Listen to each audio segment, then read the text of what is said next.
Good afternoon, everyone, and welcome back to day three of our pedagogy based session. I hope you have been finding the sessions insightful and full of practical strategies that you can apply in your classrooms.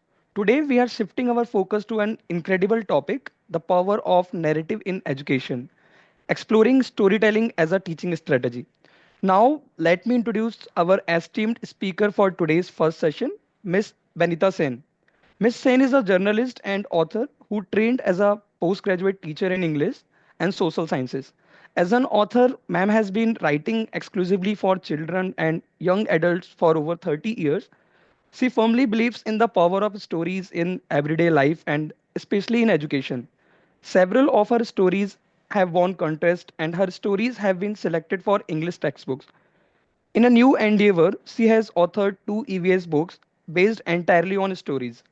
We are truly fortunate to have you with us today. Teachers and educators, just a quick reminder we have got an exciting quiz coming on December 21st, right after the finale session wraps up. And guess what? The winning participants will snag Amazon vouchers worth up to 25,000 rupees. So get ready to bring your A game and make it count. See you there. So, without further delay, let's begin our first session, the power of narratives in education. Over to you, ma'am. Thank you so much, Yoginder.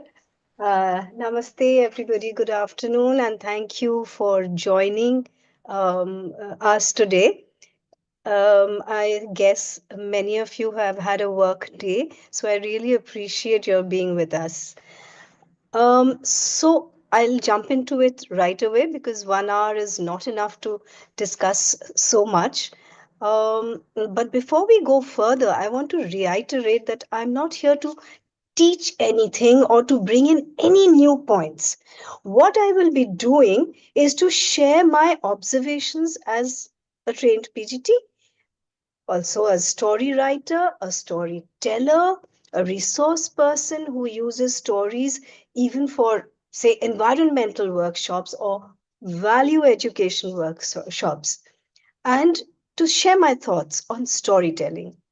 What I will be doing is just to reinforce and remind all of us, including me, because I want to hear your stories and your stories on storytelling, of what we already know. There's nothing new, it's just that we are picking up so much knowledge or so many tips in everyday life that what we already know sometimes sinks a little below. So we're just getting that all out again, churning it up. After all, what can I say to fellow trained teachers who are out there every day teaching children? Well, once upon a time, that's one of my favorite phrases, although a lot of people may differ. There was a story, or to tell you the story of an aging educationist that I am. Once upon a time, a very long, long time ago, when my world was younger, I trained as a teacher. That is my story, or part of my story. In the next part of my story of or in or about education, there was hardly any story. Slide change, please. That was because in those days, um, the word story did not really creep into our lesson plans. So we are actually here for the last word of our topic today. What was the last word? Strategy. We're plotting and planning on how to make education more impactful, more interesting, more entertaining. To take you again back to those days of my training, lesson plans did not include the word story as such. This was because lessons were unidimensional. We looked at the chapter, we broke it into sections, tuck, tuck, tuck, tuck, tuck. These are the parts that I just have to include. And then when we drew up lesson plans, we would check again, yes, everything. The syllabus is covered, the curriculum is covered. These were the famous words we used to laugh at ourselves, but then we had to cover it. um, the body language of the teacher or the speaker, the mental makeup I spotted was far more to the point. But was all teaching in our times bereft of storytelling? What would you think? Anyone wants to say anything here?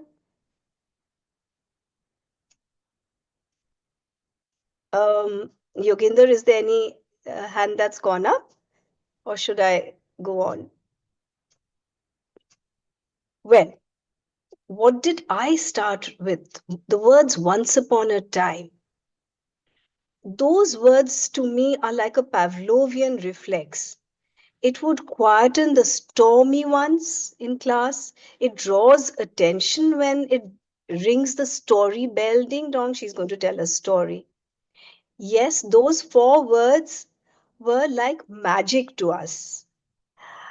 My perception of learning in changed in the year 1970. We were in junior school. It was another era. One day, one of our teachers was absent.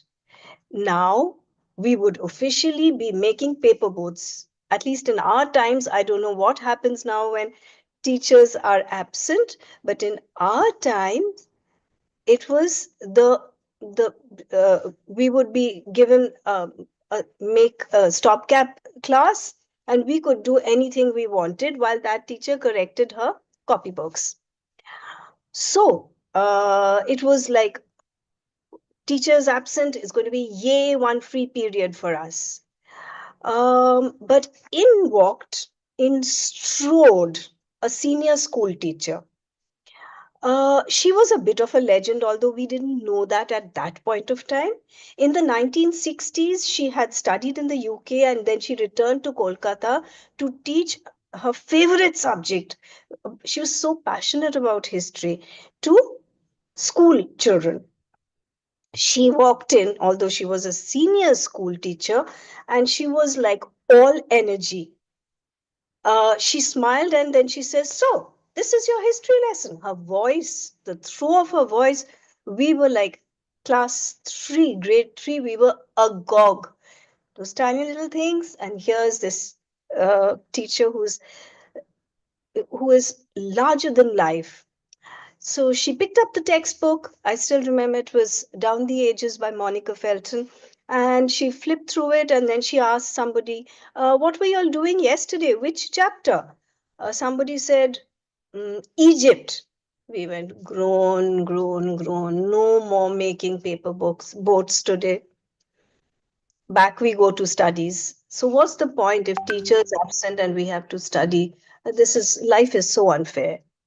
Well, she flicked through the book, looked at the chapter, and she shut the book.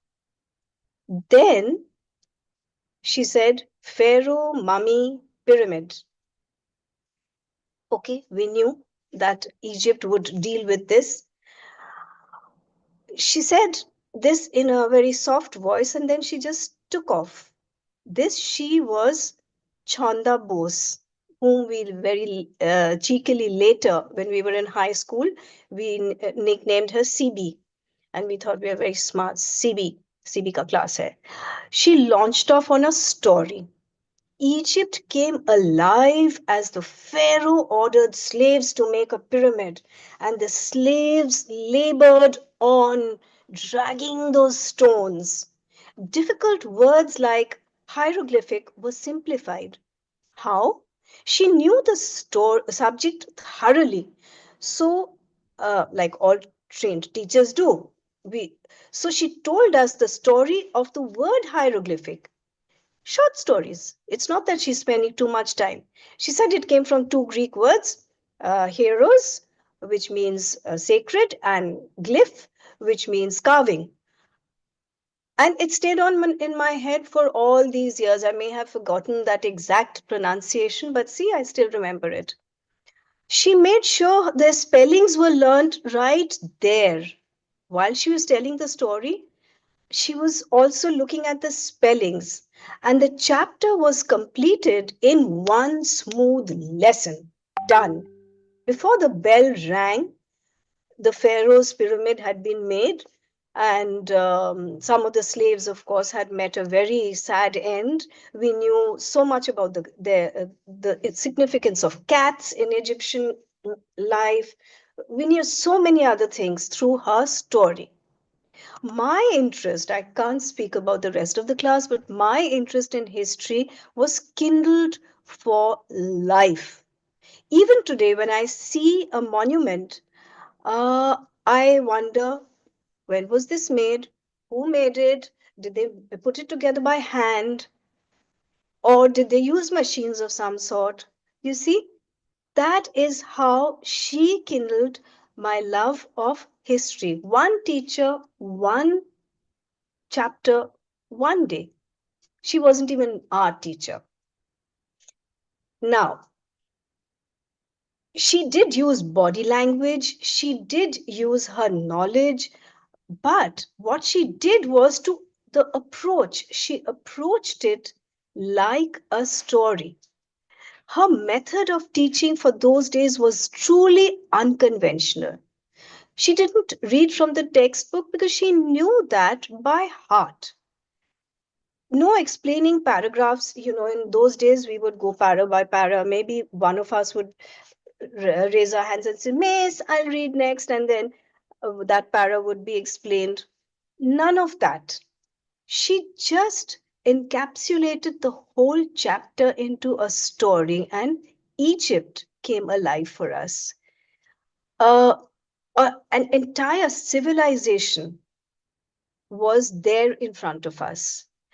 Over the years, or more precisely in recent years, the importance of the story has been recognized again. In India, we are fortunate to have official sanction, just in case anyone needed that, to bring in more stories into education.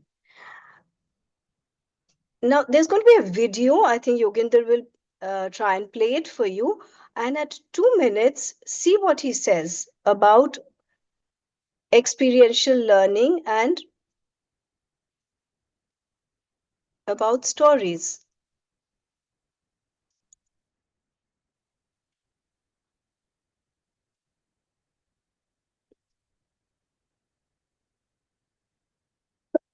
Sorry, if the video is not playing, I can go on. Yes, ma'am. I'll just play the video Ah, on there you screen. are. This is an educationist speaking and a father.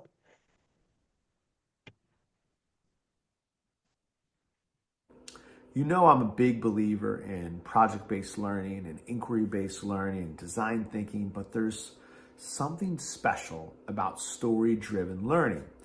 My students ended up scoring better on their assessments and projects for that Things Fall Apart unit than any other book I'd ever taught. From that moment on, I realized that there had to be something to the power of story. The details, if I told the same story twice, even if it was months or even a year, they would remind me that I'd already told that story. And if I hit on a similar theme or topic, they would call me on it. They would know if I talked about it before or if it sounded close to another story. My boys would also relate those bedtime stories to real events that happen. And many of the same themes and topics that come up in our stories will come up in their lives. Well, it's not unique at all to my kids. Instead, it's based on science and research. A 2010 study in the proceedings of the National Academy of Sciences showed a very intimate connection between the brain activity of the speakers and listeners in conversation, demonstrating how the brain of engaged listeners syncs up with a speaker. And by engaging students with compelling stories that impart important material, teachers can reach students both emotionally and biochemically, increasing the potential for rich learning experiences. All right. So there we are. Not that we needed to be reminded, because in our heart of hearts, we all know that stories are just a wonderful way to learn. Now, the National Education Policy of 2020, or the NEP, and the National Curriculum Framework for School Education, or the NCF of 2023, repeatedly reinforce the importance of stories in teaching learning. And how lucky are we to get that, that pat on our backs to go and tell more stories. In the section 4.6 under experiential learning, NEP says, and I'll quote, in all stages, experiential learning will be adopted, including hands on learning, arts integrated and sports integrated education, storytelling pedagogy, and in fact, this is just one of several mentions. I'm sure most of you, if not all of you, have gone through both the documents, the NEP and the NCF. So you'll know, yes, you're probably shaking your heads. Yes, the word story comes in repeatedly in both of them. We just in case you need the links, we will be sharing with you the two links after this. And in your spare time, you can just in fact, if you want to cheat, you just search for the word story, and I'm sure it'll pop up in various places. Now, that's NEP. NCF advises, and I quote again, content should be suited to the developmental needs of children and should provide several opportunities for, wait for the magic, for fantasy, storytelling, art, music, and play. What wonderful books this has allowed us to come up with, as y'all must be already experiencing.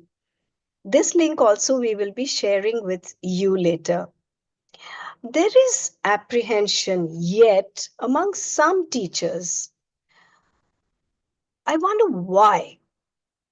I don't know what you think. Maybe you could put it down in chat. I spoke to some teachers, and they say they are not comfortable incorporating stories into their lessons because there's already so much syllabus to cover. Syllabus to cover, yes. Remember those magic words from my days? Uh, Now, do I have to add stories to that? Where do I get the time? Yes, our teachers are frazzled. Where do I fit in something more? But let me assure you, this is nothing extra. This is an approach. This is just a perspective, the way you will look at lesson planning. Lesson planning will take so long, said the second one. We have our hands full anyway. How do I make space for storytelling? Well, we'll do it over the next 3 days. Uh, One actually asked me, she said, are you serious? Stories are not serious learning. They will dilute the lesson. Mm, ho hum. Let me tell you another story, or really two more stories. So I see life as a series of stories, as you will see now. When banking began to get computerized, when was this? In the 1990s, perhaps? There were huge protests in some banks and by some bankers. Now, I used to bank, although I was very young. From a very young age, my parents had made a recurring deposit in the bank 2 houses away from ours so that I could learn banking from a very young age and be comfortable about it. So the banker there, one of them was Ganesh Da, and he had seen me from that high. So I found him one day very upset. He said he was an MSc in chemistry and he didn't want to now have to learn uh, computers. He told me, "Ami parbo na," which roughly translated means "mere se nahi hoga" or "I won't be able to learn this." He has an MSc in chemistry and an excellent banker. I told him my story. I was an arts and humanities student and I married an engineer. The institute where we lived in that first or second year was holding a short MS-DOS course. I don't know how many of you have are familiar with MS-DOS. It got its acronym from Microsoft Disk Operating System, MS-DOS. I went there because my name showed up in somebody's register and they said, "Oh, why don't you come for this course?" I went for a computer course, totally blank. I don't know if I had even seen a computer before that. I realized in a matter of minutes that this was not going to be my cup of tea. Much older women were asking questions that I had never even thought of. One said something about binary numbers. And I went, binary? What's binary? In maths, in school, our times, we never did binary. One of them was kind enough to say, "Don't worry, our generation didn't study all that in school, but my children are doing computers in school, na? So I know a little. You'll pick it up." Well, I picked up the word binary and a little more about it, well enough to include it even today in my vocabulary seamlessly. What about programming? What did I do about programming? That's an embarrassing story if ever there was one. We were set a test at the end of the month, and guess what? Guess I did something, some flow chart, and I came home and said I flunked. But the institute was too polite. We all lived on the campus.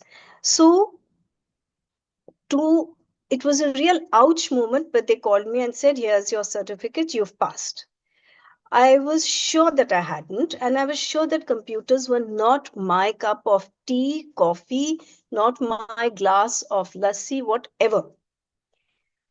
I was not much wiser about the subject after that certificate dangling in front of me. Well, so was Ganeshta justified? He would have been training free after all. Let's change the slide, please. But fast forward to my story about 8 years later. I was jobless because we had moved again. I got a job in the weekly features department of a newly reopened newspaper. It was a dream job.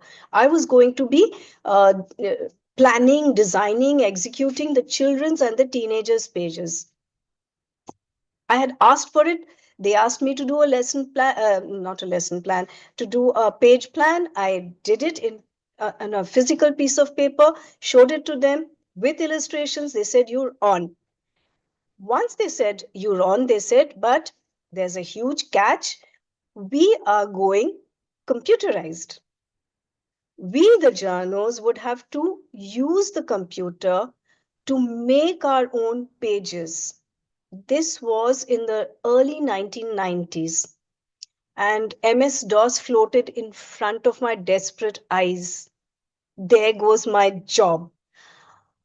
I went for the first lesson in page making, dreading it. I had not heard of Microsoft Word or anything like that. Forget PowerPoint, which I'm using today so fluently. Uh, Unlike that first lesson, where I didn't even know the word binary, in walked two breezy young people. Uh, One was Praveen Bajpayee. If ever he sees this, he can laugh away. He walked in laughing, and his friend Shorbani was also there giggling. They made our lessons a lark with stories, with anecdotes about computers, about how the software had developed, how people had struggled to use them, how they had learnt them, the tears they had shed. We laughed a lot, we learnt, and we laughed more. There were stories, there were tips, there were tricks. Yes, it wasn't all fun. There was cramming. On the bus, I used to take the bus to work. If anybody has lived or been to Calcutta, I used to take those uh, tinny buses private buses. And there I would be standing there because there was no sitting space, cramming for the to take my next lesson forward. Control S equals save, control C equals copy, control V paste, control Z, etc., etc. But by the end of, I think, 2 months, I was making 3 pages a week, 3 newspaper pages a week, returning home initially at 2:30 in the morning because I would save, but probably save wrong, and the whole page would disappear. Till I found a rhythm to my work. That just opened up a new world for me. I learned to use PageMaker, Quark Express, Photoshop. I, the woman who did not know what binary was. Uh, just this couple of good teachers convinced me that I knew my subject, that's journalism, and I had basic design sense in me. All I needed was some technical push. So we use technology so effortlessly these days. Do we ever wonder how we learned to make those endless videos, those forwards, those memes that each tells a story? Each one is full of a story. That to me is what a story does to lessons. If you're wondering how my story about the bank employee Ganesh Da ended, well, he heard me through about my MS-DOS and PageMaker and Quark and went through the training. He kept his job and he retired at a ripe old age. That's a lovely little story and a true one.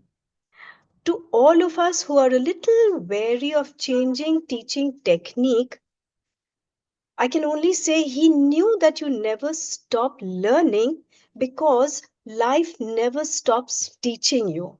So we can just go on to incorporating more stories. Slide change, please.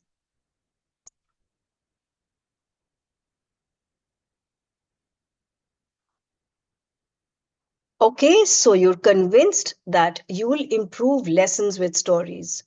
But what qualifies as a story? Well, to me, life is a story, death is a story, existence is a story. To me. To explain that, let me quote from an open source matter. A story or narrative is a connected series of events told through words, written or spoken, imagery, still and moving, body language, performance, music, or any other form of communication. So a story is the basics of communication. All right, but what is the need to incorporate storytelling into teaching, you may ask me? Stories are also the most powerful form of communication. Let's think of our ancestors. I'll request you to shut your eyes, go back into a cave, dark and deep, and probably a little dank and smelly. A young Homo sapien mother shushes her infant because she hears the crackle of someone stepping on dry leaves just outside the cave. Is that a friend? Is that a foe? Her breathing changes in anxiety, but only for a few seconds. She sees a head peep into the cave. Ah, it's her man. He's collected fruit. And there, as they eat the fruit and laugh, he tries to describe through actions and some very, very simple words or sounds the fruit that was hanging at a height and how he jumped up and he caught it or how he made a tool. And she all the while draws that story on the cave wall. You can tell a story about anything, and that's not me again, that's again an open source quote. And the events described can be real or imaginary, covering fiction and non-fiction, and leaving no topic, genre, or style untouched. There are stories about all things and all times, past, present, and future. Somewhere along life's timeline, we threw the baby out with the bathwater. As I said, when I trained, we didn't look too much at telling a story. We threw stories out of our teaching lives.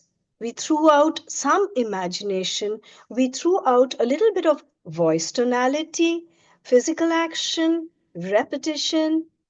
But thankfully, with NEP NCF, we have recovered that baby and it's time for a story again.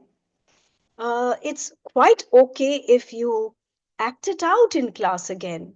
Remember that quote that I just read from NEP and NCF? That is what I meant when I said life is a story, death is a story, existence is a story, everything around us is a story. Sorry, I've got a terrible throat. Sorry. Life is a series of never ending stories from a simple commute to school or to work to all the events of our lives. Everything has a story. Just think about that. How simple can a story be? What do you think? Take a quick think. How tiny or simple can a story be? Do you have to get profound? Do you have to become a Rabindranath Tagore or Premchand to be teaching? No. Sorry. Let me read out. I conduct this session for students on how to write that perfect short story. And students invariably ask me, they'll ask me, uh, how long, how many words should we have in the short story? What is a short story and what is not a short story? So then I read out this example from Ernest Hemingway, the American author who is supposed to have written, that is also supposed to, mm,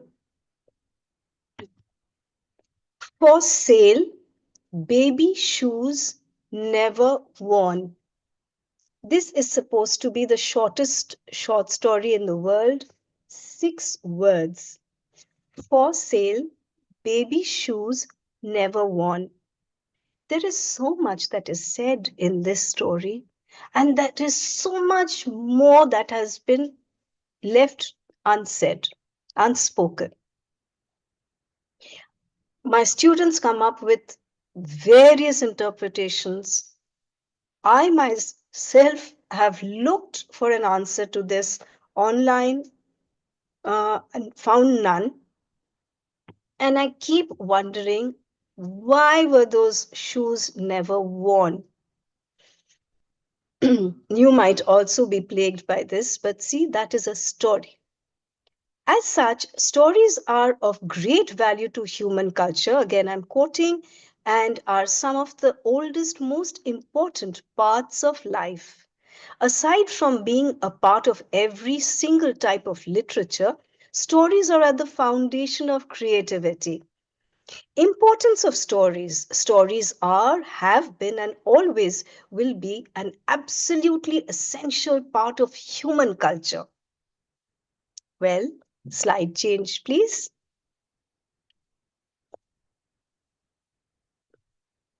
Now, let's come to the types of stories. We've done so much till now about why stories.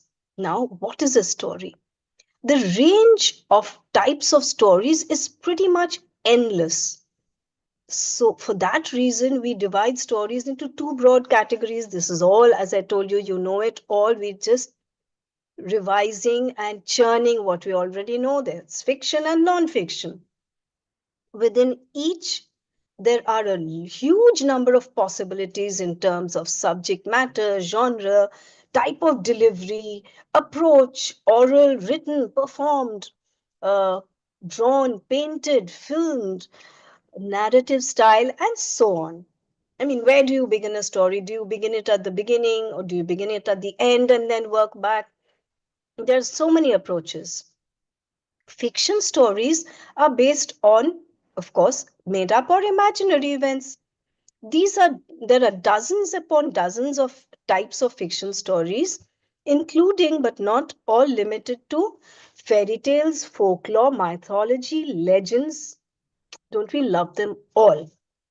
Epics, dramas, adventure stories, whether it's an Enid Blyton adventure or uh, um, mm, um, any other detective stories, historical fiction, fantasy, science fiction, love stories, history stories, ghost stories, everybody's favorite almost, and bedtime stories. Non-fiction stories. Well, non-fiction stories can cover any kind of real life event or experience, but they often fall into these kinds of categories. We love to categorize and pigeonhole because it makes things more clear in our minds. Historical events, news and current events, biographies and autobiographies, memories and experiences, cultural history, crime and justice, of course.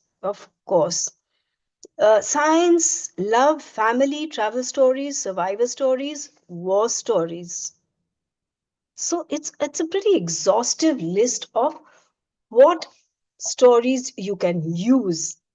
It depends on you entirely and on the subject you are teaching, the chapter you are teaching. See the vast repertoire you have to choose from. Let's change the slide now. Now, uh, if you can see, there is a tree on this slide. I can only request you to try this with your students. Enter the class and start like I did with Once Upon a Time, there was a story. Or even just say Once Upon a Time. The words are associated with stories and specifically with simple stories like folk tales and fairy tales. I'm not telling a folk tale at all. Here I would say Once upon a time, there was a tree.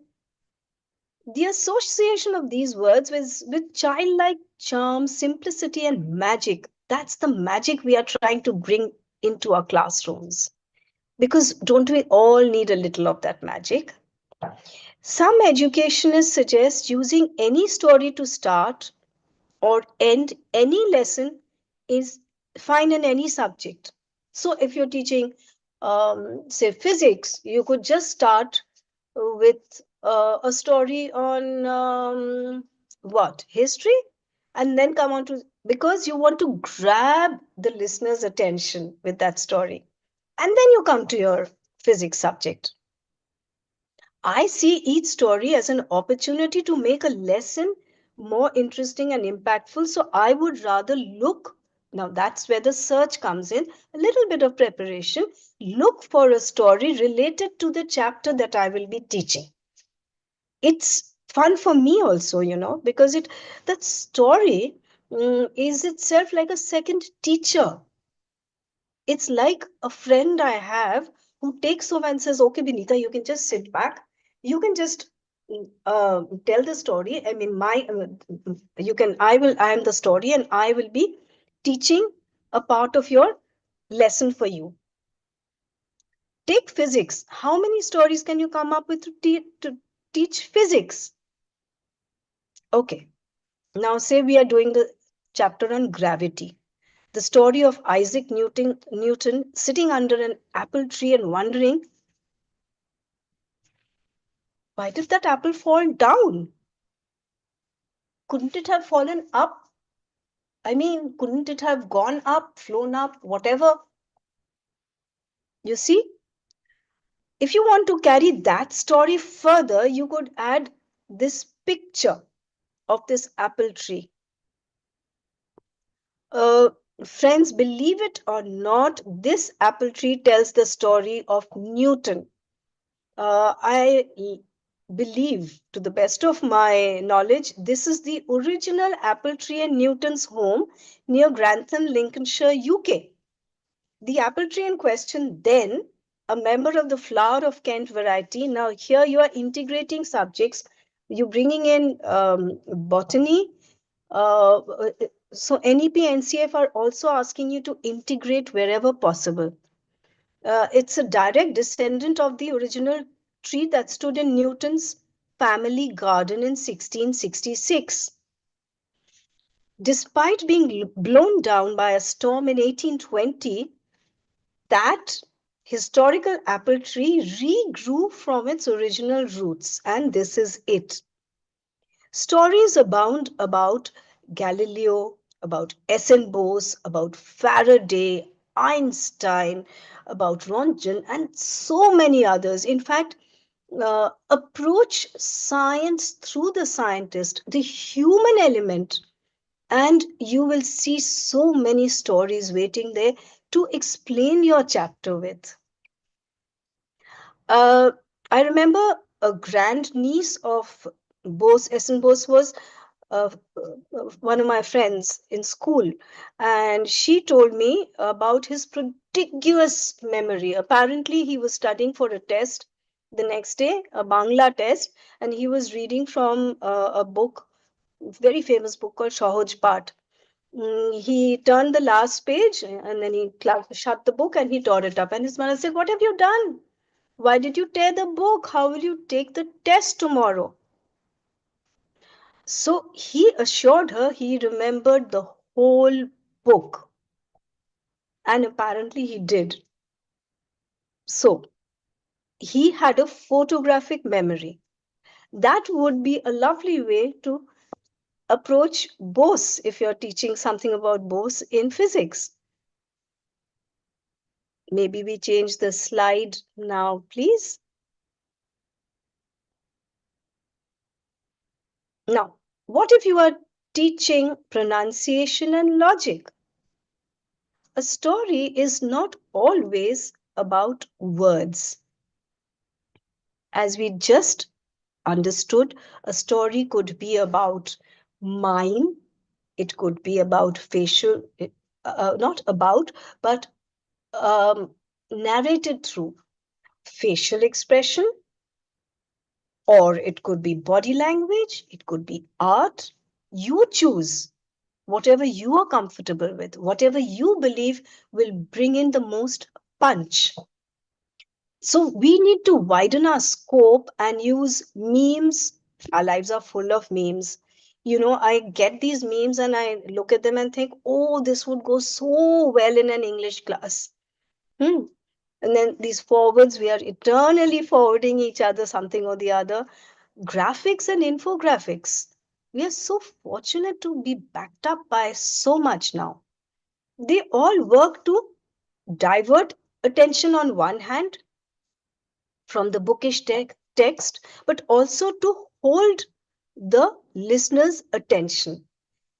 They are more impactful and may be remembered longer. If you're teaching spellings, it can get a little dull. Take a break. You can turn this puzzle below into a story. Once upon a time, there was a man who went only by logic, nothing else but logic. This is what he argued with a linguist about. He said, if GH is pronounced P in hiccup, if OUGH is pronounced O in do, if PHTH is pronounced T in tithis, that's tuberculosis, if EIGH is pronounced A in neighbor, okay, if TTE is pronounced T in gazette, and if EAU is pronounced O in plateau, then the correct way to spell potato would be GHOUGH, PHTH, EIGHT, TEEAU. So, this is one way to teach pronunciations, spellings, uh, through a little diversion. You know, you could maybe just take up if GH is pronounced P in hiccup and then ask them to give more such words or, ask them to try and make a story on what happened when a hiccup went and met a cough. A hiccup went and met a cough. And the cough said, "What's your name?" And the hiccup said, "I'm a hiccup." "Oh, you mean you are Hiccup?" "Oh, no, no, no, no, no, no," said the hiccup. "No, no, no, not at all. I am Hiccoughh." And the cough said, "No, that can't be you," etc., etc. Or if you're teaching possessive case, you can start with the story of this cartoon below. Sorry, one day two friends, F and E, were chatting. They're standing by the roadside chatting. Very amiable chat, good natured. They were good friends and really chilled out. Now, who comes along but an apostrophe and an S? F whispered to E, "You know, things get a little different and difficult when these two are around. Everyone becomes possessive." So that's how you can approach possessive case. And it might even be simpler that way to teach the plural possessives. I think with some examples, this would work very well. Try it out, do that. Slide change, please. All subjects can find themselves some great stories. In fact, we found one on economics and on brand wars. Oh, that was a mind-blowing video. You just have to now, we just have to search on the internet and up come all these beautiful stories. No subject, in fact, is short of stories. Stories are truly all around us. We just need to attune ourselves to recognizing them, learning from them, and projecting them. Let's take economics. This is a story about the cooperative movement in India. In the brand video, we could use Amul, and I'll request for the video to be played, please. Sure, ma'am.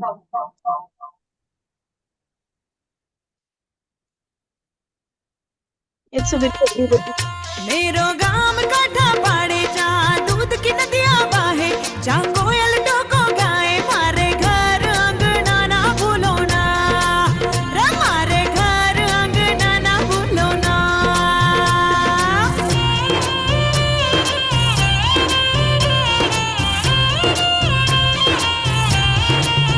ओ मारे गाम की मक्खन रोटी लाए खुशियां छोटी छोटी खुश रह तेरा बेटा बेटी जैसे चमके हीरा मोती तेरे आंचल में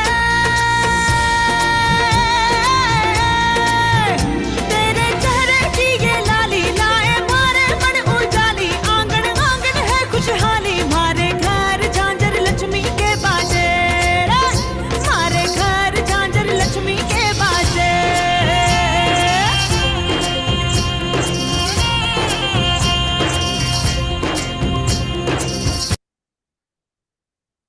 Well, I don't know. I was dancing to that.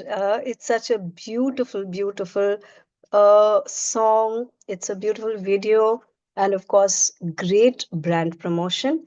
Now, if you're teaching economics, what can you get out of a simple video like this? Perhaps just 2 minutes of watch time.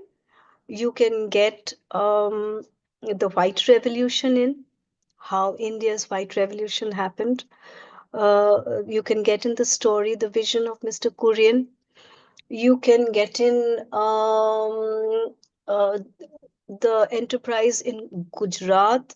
You can get in the cooperative movement. So when we were doing economics, I never really understood the cooperative movement till my parents explained, you know, this Amul thing, and we used to say only Amul, utterly, butterly delicious, that little girl selling Amul butter. And immediately I realized, and even today, I wonder how it started. Today, refrigeration has picked up. So you can bring in these topics also when we're talking of integrating topics. How did the collection happen? Then, today it's much simpler. Sorry. How did the refrigeration happen? Mm, If you're going to sell milk, butter, you're not going to wait for it to curdle. You can't. So you have to see that it's maintained at the correct temperature. Sorry, how did the distribution happen?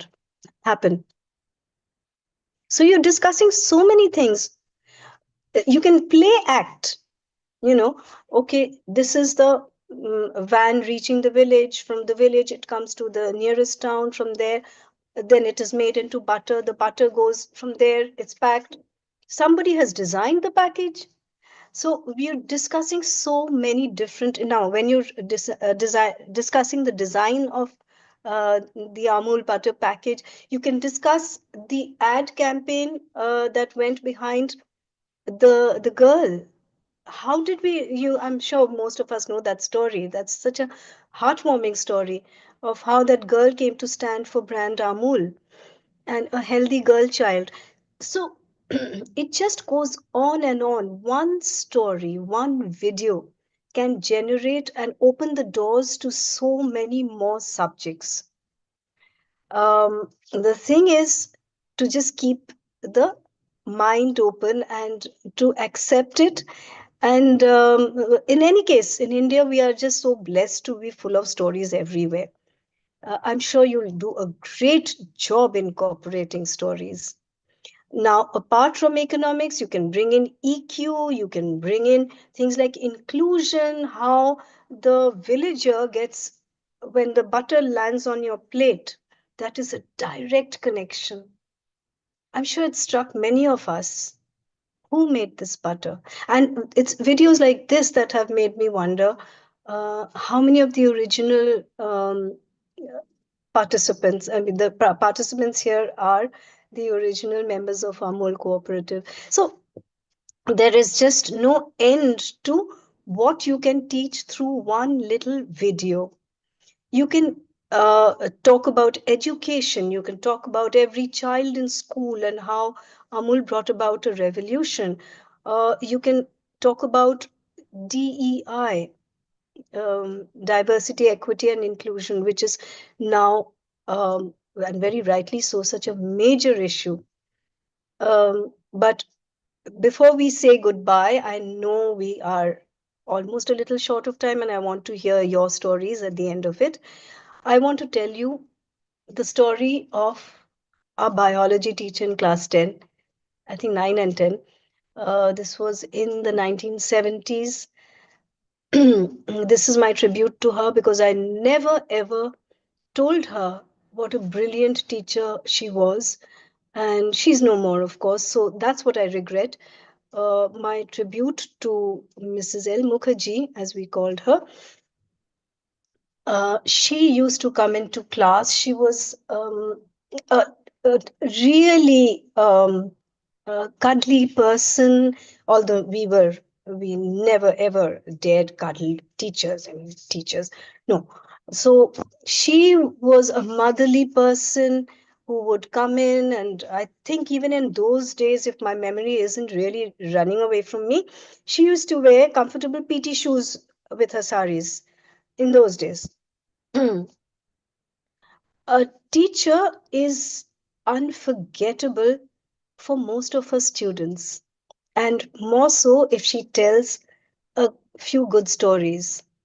Mrs. Mukherjee loved bio, she loved botany.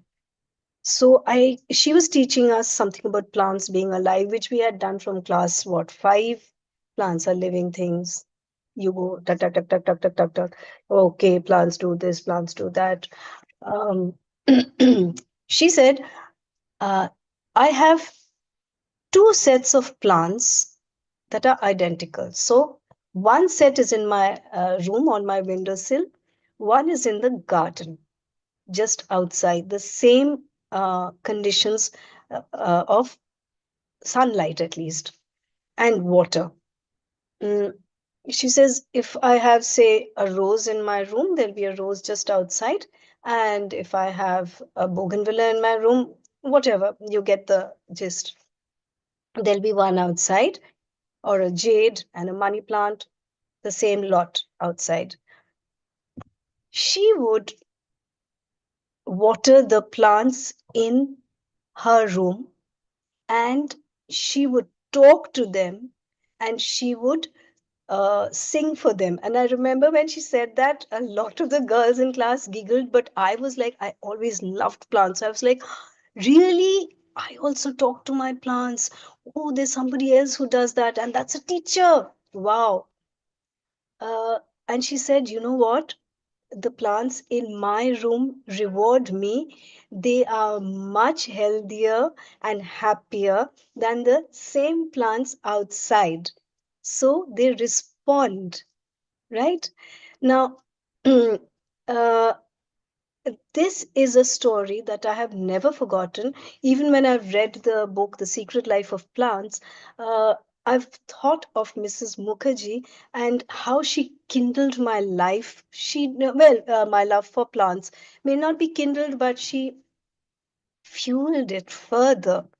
And if I could have studied only botany, which I couldn't, I would have studied botany. And I tried to make up for it later by learning about the names of plants, the different plants around us, whether they're in the hills. To the extent I was taking somebody around in the hills and I was showing her the plants there, the ferns and the tree ferns, and she said, "Are you a botanist?" And I said, "No."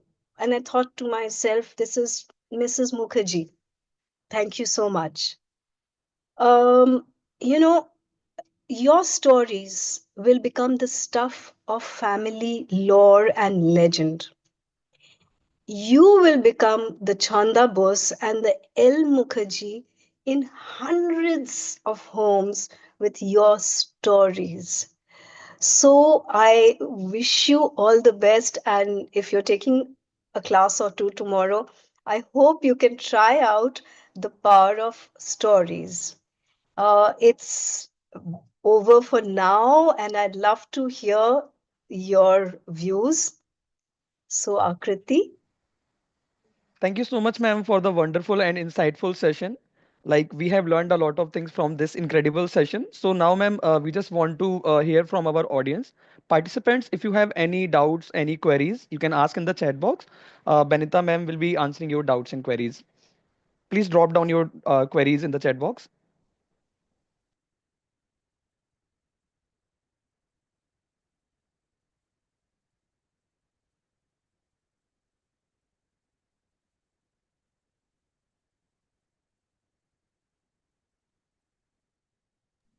So, ma'am, I believe no one is having any doubt or queries to ask as we are like getting like many positive feedbacks for your session.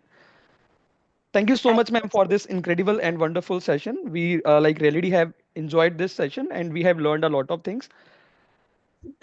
before we leave, any one teacher wants to tell me one incident about a story? I love hearing stories. My whole life is full of these stories. I mean, you tell me about this glass, and I will, I don't know if you can see the glass, but I'll tell you a story about how I bought this glass and how I got only 11. So, anyone wants to share a story? Anybody wants to try out stories tomorrow in class?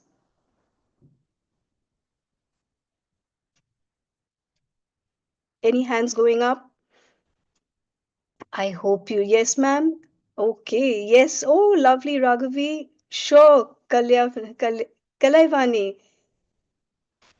So many, Lakshmi. Your students will remember you are going to become the El Mukhajis and Chanda Boses of your students' lives. I assure you. For generations in their families, they will talk about, Pata hai, mummy had a teacher, my grandmother had a teacher called. And this is the story she said. Fine, over from me, and I leave it entirely. Oh, there's somebody, Gitu. She's raised her hand. Gitu Lakshmi has raised her hand, I think. If anyone is having any doubt or any queries to ask, you can drop your query in the chat box so that I, ma'am can answer. I think Gitu Lakshmi had.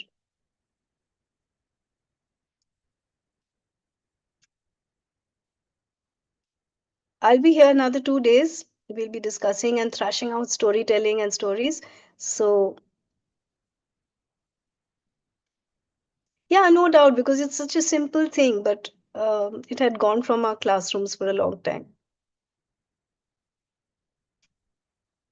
Thank you, Preeti Deepa. Thank you so much. So, thank you so much, ma'am. Once again, we have learned a lot about how storytelling engages learners, fosters emotional connection, simplifies complex concepts. So, ma'am, really, we have learned a lot of things from this session. Participants, do remember we have got an exciting quiz coming up on December 21st, right after the finale session wraps up. And guess what? The winning participants will be snag Amazon vouchers worth up to 25,000 rupees. And one more thing, you just don't have to worry about the certificates. We are having some technical glitches. All participants will automatically receive the certificates on their registered email ID by next week. So just don't worry about those. Thank you, ma'am, once again. Thank you so much.